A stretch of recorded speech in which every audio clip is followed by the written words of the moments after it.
Hi friends, and welcome back to my channel. In today's video, I'm going to be talking about body confidence, body love, the journey of accepting oneself in your own natural state, and just all those things. And honestly, this is the third time I have tried filming this video. Every time I film it, I just get really discouraged, or I start doubting myself, or just being like, what am I even trying to say? And I think that I'm trying to say a lot of things in this video, and that's why it's been so hard for me to like get it across as purely as I can. And the first time I filmed this and I started editing it back, I just kept being like, no, I didn't say that right, or no, people are gonna, hear that a different way. And it's like, I don't have the ruling over how you're going to perceive me in this video. I can just say everything that I want to say, and however you perceive it is how you perceive it, And that's just the way of life, man. You can do one thing and people will interpret it 105 different ways. And so I just need to let go of that, of how people will perceive me in this video, because this is my journey. This is my journey with my body that I'm going to be talking about today. And I'm not trying to like make this video because I'm fishing for compliments about my body or trying to make you feel bad about your body. That's not my goal in this at all. My goal in this, and in this Big Sis advice series in general, because I've been making a lot of Big Sis videos recently, kind of just because I love doing these the most on my channel. I mean, I love doing a lot of things on my channel, but these are just the most fun to me because I really like to make people feel less alone in their journeys of how they're growing and going about life. And especially identifying as a woman in society, there's just so many social constructs and so many ideals that you feel like you have to adhere to. And it can just be hard on the psyche sometimes. And that's probably a portion of why I've been doubting some of the things that I've said in past filmings of this video. I feel like talking about your body and the way you see yourself is such like a vulnerable thing to do,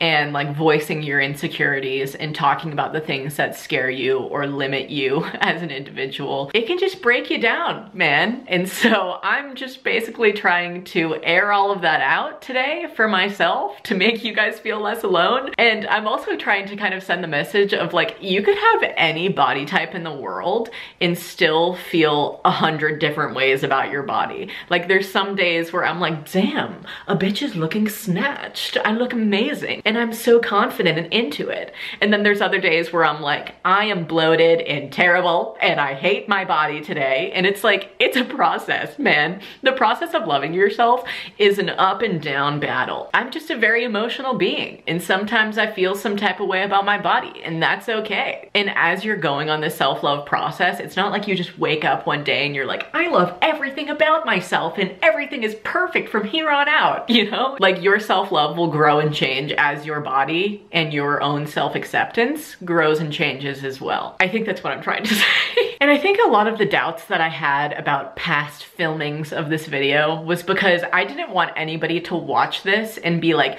you're not allowed to feel bad about your body. I just kept having this limiting thought in my head from like another person's perspective, being like, you can't feel that way, And it's like, I hadn't even uploaded the video yet. Like, am I okay?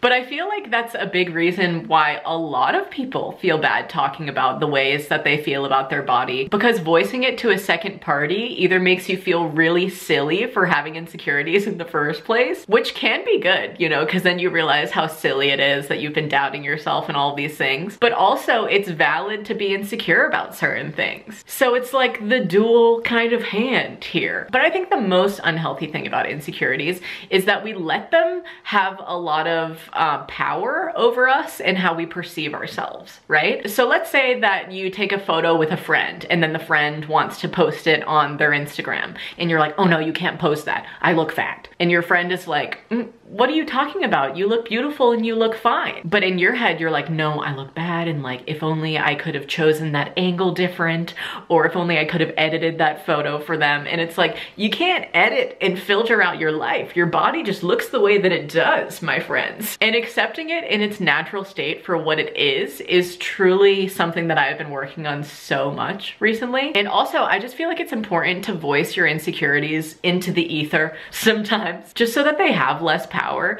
whether it be voicing them to a journal, a camera, a friend or a partner, or a therapist. therapist. Honestly, my therapist is great for stuff like this because she lets me know that I'm not alone in having these limiting beliefs. So that's also a quick blurb that I wanted to talk about, how much therapy has helped me with accepting myself in all of my forms. And I use an affordable online counseling service called Betterhelp. I shared my thoughts on Betterhelp and what's been happening in the media, in the YouTube worlds with them on a recent vlog, so I'm not gonna repeat what I said in that and sound like a broken record. But if you're wondering how I feel about the company, you can go and watch that video. And in short conclusion, I still love the company, I still use the service, and my therapist Susan is great. What a woman. Love her so much, love her work. So if you guys need somebody to talk to just to air all of your thoughts out into the open, you can go to betterhelp.com/Meghan Hughes and you will fill out a little survey there, basically just about your mental health, and then they will pair you with a counselor based off of those results. All of their counselors are licensed and fully trained individuals. My counselor Susan has like 5 years of experience. She's versed in many things, trauma and abuse,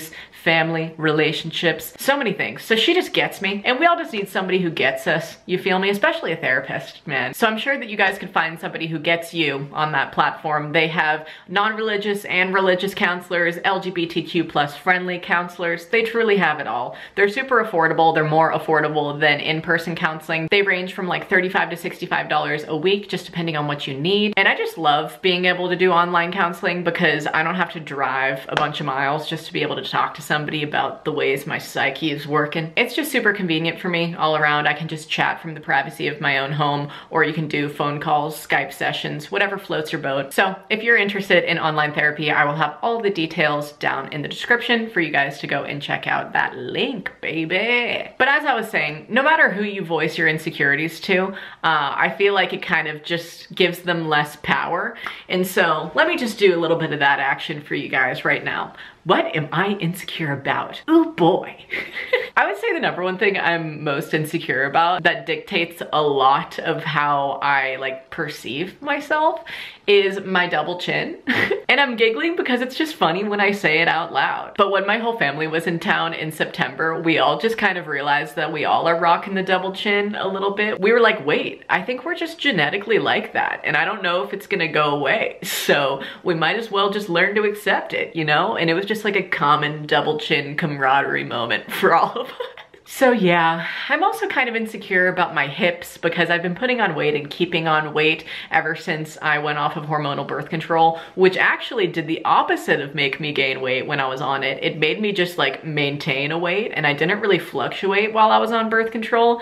So ever since I've gone off of that, I've been storing weight in my hips, folks. I'm also kind of insecure about my sides and just the way that like my skin sits. I forget what it's called, but it's basically just like on your waist. You know how there can be like indentations and your skin will kind of like, you'll have side rolls almost. I feel like there's some kind of like name for them, but I have those, and that's a new thing in my body. So I'm just learning to accept those bad boys.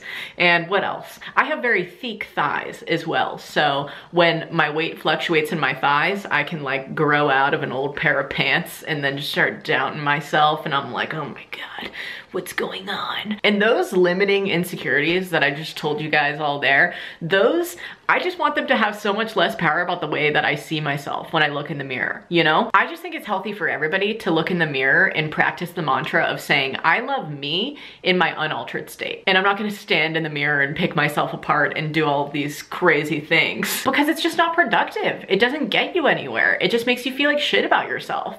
And that's not ideal, man. And also I wanted to talk about being on the internet and gaining weight because people are relentless on the internet when it comes to weight, losing weight. If you guys watch Remy Cruz, she has a bunch of videos since she has had like a significant weight loss, and she has this one really good video that she just uploaded. She has a bunch of really good videos, but she did a video called Fat versus Skinny and talking about how when she was fat shamed, and now that she's skinny, she's being slut shamed. So it's like you can truly never win. People are always going to say some shit about your body, and I can't lie, sometimes that shit gets to me too. You know, seeing comments on my pizza talks being like, you should be eating a salad, and just random shit like that. It's like, who are you to tell me what I'm supposed to eat or how I'm supposed to be treating my body? Like, I can do whatever I want, you know? I can enjoy pizza from time to time, or I can enjoy a salad if I want to. Like, psh, okay. But also, you see people online all the time, and when they undergo like a drastic change, whether it be a drastic weight loss or a drastic weight gain, you feel like you need to grab them and like tell them something about it, as if they don't already know, as if they don't live in their bodies every day. And I find myself doing this to myself sometimes too. Like, I'll watch old videos of myself,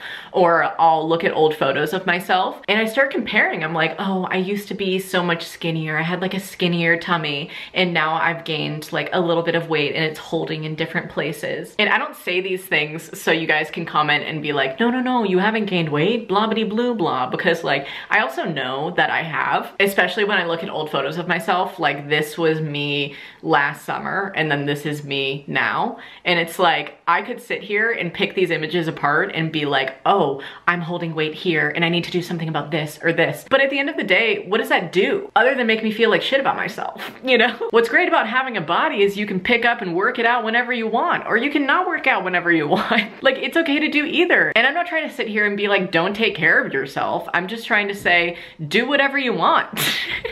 Okay. For some reason, it's getting to the point in my filming of this where I'm starting to like doubt what I'm saying. And I think it's because of this. My motivation to start working out this year more so than I did in the past, because I never really had to like maintain my figure, if that makes sense, which is a luxury for sure. But now that I am putting on weight and keeping it in certain places, I wanted to work out because I wanted to change that.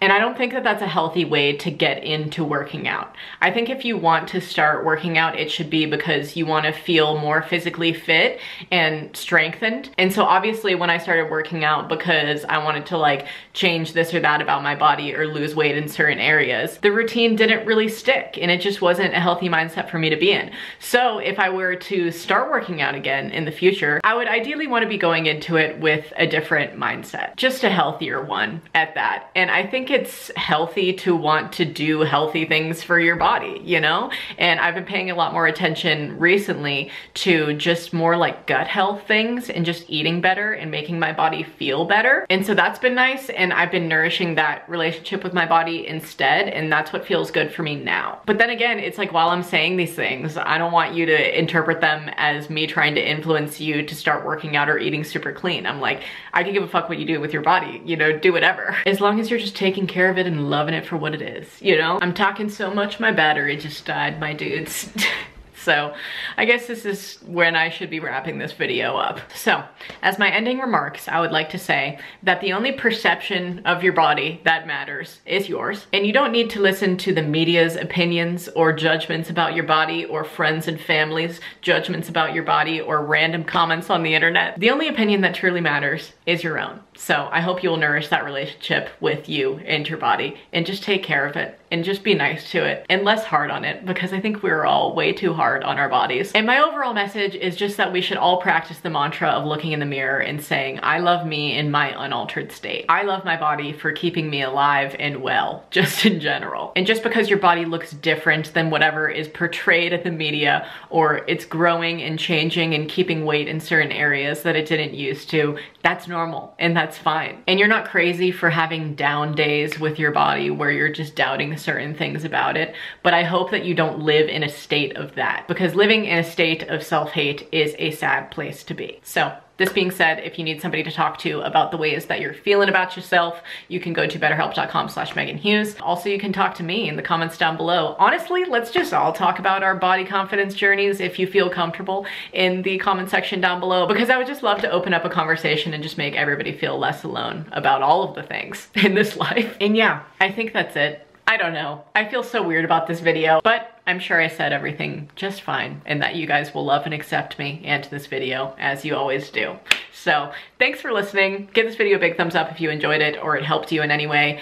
Subscribe to my channel if you're not already. Ring that notification bell if you want to be notified when I upload. And until that next upload, stay smiling. Bye guys. Nothing